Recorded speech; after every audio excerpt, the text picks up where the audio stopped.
ఇప్పుడు మనం గతంలోకి వెళ్తే అండి, మేము చిన్నప్పుడు హైదరాబాద్లో అలాగే ఇచ్చారండి చంద్రబాబు నాయుడు గారు.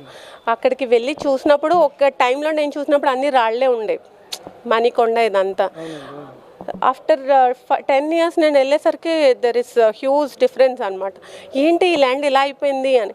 అప్పుడు అలా 1 రూపీకో 10 రూపాయకోనే ఇచ్చిన ల్యాండ్సే అండి. ఇప్పుడు ఎంత జనరేట్ చేస్తుందండి వాళ్ళకి. Telangana is one of the richest state అండి.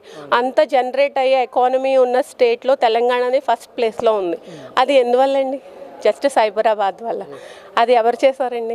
ఇప్పుడు ఏదైనా మన ఏమంటారు చంద్రబాబు గారు కానీ లోకేష్ గారు కానీ ఆలోచించేది విజన్ అండి.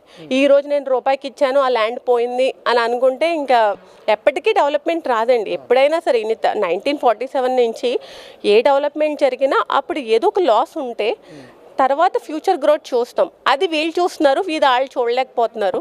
అది చాలా బాధాకరం.